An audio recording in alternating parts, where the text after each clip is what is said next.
बुढ़ापे में माँ बाप को अलग से भोजन बनाना पड़े। तुमको जन्म दिया, तुमको होश में लाए हो, तुम्हारी जिंदगी को उन्होंने ये प्रयास किया कि या तो हम किसान बना दें अपने बेटे को अच्छा, और यदि बेटा शिक्षा की क्रांति में आगे बढ़ता है तो हम उसे कलेक्टर बना दें, और यदि वो किसान अच्छा बनता है तो हमारे आशीर्वाद से वो किसान ही नहीं रहेगा, वो किसानों का नेता बन के मिनिस्टर हो सकता है। प्यारे, भावना उसकी जुड़ी है। बोलो, जुड़ी है कि नहीं जुड़ी है? लेकिन आज ये कैसी विडंबना कि माँ बाप रो रहे हैं, अलग भोजन बना रहे हैं, उनकी संतानें अपना अलग भोजन बना रही हैं, अलग खिचड़ी पका रही हैं उनकी संतानें। कारण क्या है प्यारे? कारण ये विडंबना है। ऐसे कम उदाहरण हैं, शायद 10-20% ऐसे उदाहरण होंगे कि पति भोजन अलग बना रहा हो, पत्नी भोजन अलग बना रही हो। ऐसे 10-5% मिल जाएंगे, पर ऐसे भी मिलेंगे, ऐसी बात नहीं, ऐसे भी मिलेंगे। और ऐसे भी मिलेंगे कि पत्नी को पति ही भोजन रोज बना के खिला रहा है, ऐसे भी मिलेंगे उदाहरण। ऐसे भी इस देश में उदाहरण मिलेंगे कि पूरा पति ही भोजन, प्रसाद, चाय, पानी सब कंप्लीट करके लो। ऐसे भी उदाहरण मिलेंगे।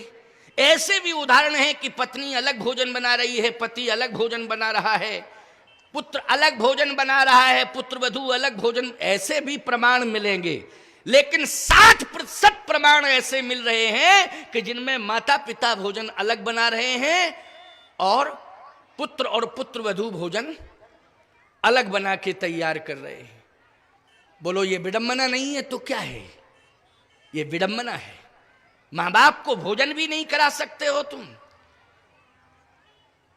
धन हो जाओगे अगर तुम माता पिता के प्रति समर्पित हो जाओगे, तुम्हारे जीवन धन हो जाएगा कि अगर तुम अपने हाथ से माँ बाप को भोजन करा दोगे। मैं एक बात कहता हूं, जो अपने हाथ से जीवन भर माँ बाप को भोजन कराता है, परमात्मा एक दिन उन्हीं के हाथ का भोजन करता है।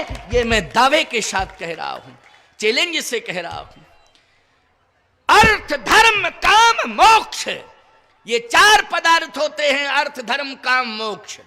ये किसके हाथ में आते हैं ये चारों पदार्थ? अर्थ चाहिए तुम्हें तो कैसे मिलेगा? धर्म चाहिए तो कैसे मिलेगा? मोक्ष चाहिए तो कैसे मिलेगा? अर्थ, धर्म, काम, मोक्ष। काम चाहिए तो कैसे मिलेगा? ये 4 मिलेंगे कैसे? यदि रामायण को तुम सुनते हो, रामायण के प्रति तुम्हारा समर्पण है, तो मैं बता रहा हूं कि अर्थ, धर्म, काम, मोक्ष रामचरितमानस के प्रमाण के अनुसार कैसे मिलेंगे आपको। करतल हो पदारथ ताके,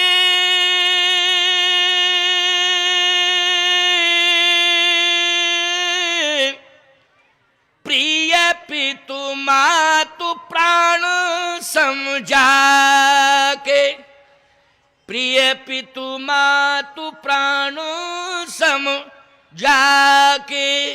जो माता पिता को प्राण से भी ज्यादा महत्व देते। देखो, प्राण सबसे ज्यादा प्यारा होता है कि नहीं होता है? बोलो, होता है प्राण प्यारा कि नहीं? सबसे ज्यादा प्यारा प्राण होता है। हम इस बात को बिल्कुल मानने को तैयार नहीं हैं। संसार में पति पत्नी भले ही आपस में बात करें कि हम तुम्हारे लिए जी रहे, तुम हमारे लिए जी रही, भले ये कहें, लेकिन सही बतावें। और यहां तक चैलेंज हो जाता है कि पत्नी कहती हम तुम्हारे बिना नहीं जी सकते, पति कहता हम तुम्हारे बिना नहीं जी सकते। अच्छा, ईमानदारी से बताओ, बीच में अगर कहीं से शेर कूद पड़े तो पत्नी अलग भगेगी, पति अलग भगेगा प्राण बचा के? बोलो, अलग अलग भगेंगे कि नहीं भगेंगे? इसका मतलब है कि ना पत्नी को पति प्रिय था, ना पति को पत्नी। अपने अपने प्राण सबको प्रिय थे, अपने अपने प्राण बचा करके सब भगे। बोलो, भगे कि नहीं भगे? सही बात तो यही है। लेकिन सत्य प्यारे ये है, मैं दावे के साथ कह रहा हूं कि प्राण सबसे ज्यादा प्रिय है। लेकिन शास्त्र कहता है कि जो प्राण से भी ज्यादा प्रिय माता पिता को समझता है, अर्थ धर्म काम मोक्ष अपने आप उसके हाथ में आ जाते हैं। प्रयास करने की जरूरत नहीं पड़ती है, अपने आप उसके हाथ में अर्थ धर्म काम मोक्ष आ जाते हैं। इसलिए करतल हो पदार्थता के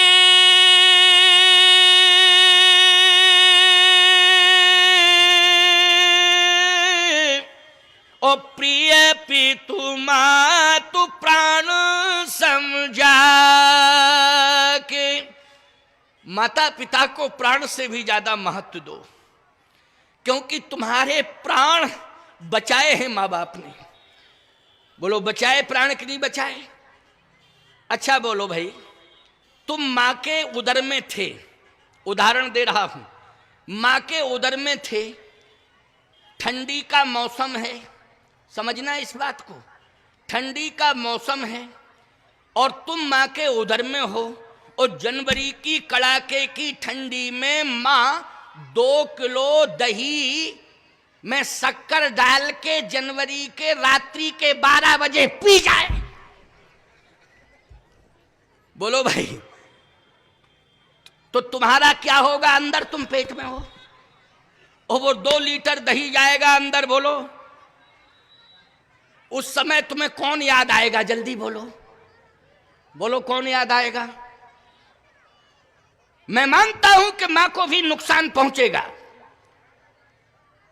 मां को भी नुकसान पहुंचेगा, शायद मां भी जिंदगी और मौत की लड़ाई लड़ने लग जाए। लेकिन सत्य कहता हूं आपसे, एक बार मां भले ही सोच ले कि मुझे दही पी के मरना है, मुझे जहर पी के मरना है, लेकिन जैसे ही वो दही हो चाहे जहर हो मुंह पर आएगा तो बेटे की याद आएगी कि नहीं नहीं, बेटा मेरे उदर में है, इसके प्राण बचाना मेरा परम धर्म है। बोलो भाई, इसके प्राण बचाना मेरा परम धर्म है। इसलिए वो अपने प्राणों को रोके रहेगी, क्योंकि बेटे का प्राण बचाना परम धर्म है। तो बोलो अपने प्राण से ज्यादा चिंता बोलो बेटे के प्राण की करती है कि नहीं करती? संतान बेटी हो चाहे बेटा हो, मैं बेटा ही शब्द कह रहा हूं तो बेटियां ऐसा ना सोचें कि मेरे लिए तो कुछ कह ही नहीं रहे, मैं संतान की बात कर रहा हूं। बोलो ईमानदारी से, अपने प्राण से ज्यादा चिंता अपनी संतान के प्राण की है कि नहीं? मां को है। और सुन लीजिए प्यारे, जब तुम होश में आ जाते हो, अगर भूखे हो और भोजन सीमित है, तो बोलो माँ बाप पहले संतान को भोजन कराते हैं कि नहीं कराते हैं? और बचता है तो फिर कहते हैं कि ठीक है बचेगा तो ले लेंगे, नहीं होगा बोले जल पी के सो जाएंगे, पानी पी के सो जाएंगे। लेकिन अपनी औलाद को क्या भूखा छोड़ सकते हैं? जल्दी बोलो, नहीं नहीं। एक उदाहरण दे रहा हूं, ध्यान से मेरी बात को सुन लेना। आज मैं मातृ पितृ भक्ति पर बोल रहा हूं। भगवान राम ब्रह्म मुहूर्त में जगते हैं तो माता पिता को प्रणाम करते हैं, ये मातृ पितृ भक्ति है भगवान राम की। लेकिन सत्य कहता हूं आपसे, चाहे जितने बड़े ज्ञानी ध्यानी ब्रह्म ज्ञानी तुम क्यों ना हो जाओ, लेकिन यदि तुम्हारे घर में बेटी आ जाए संतान के रूप में, तो ये समझ लेना चाहिए कि हमारी तपस्या सफल हो गई, हमारा ब्रह्म ज्ञान सफल हो गया, हमारा जीवन सफल हो गया।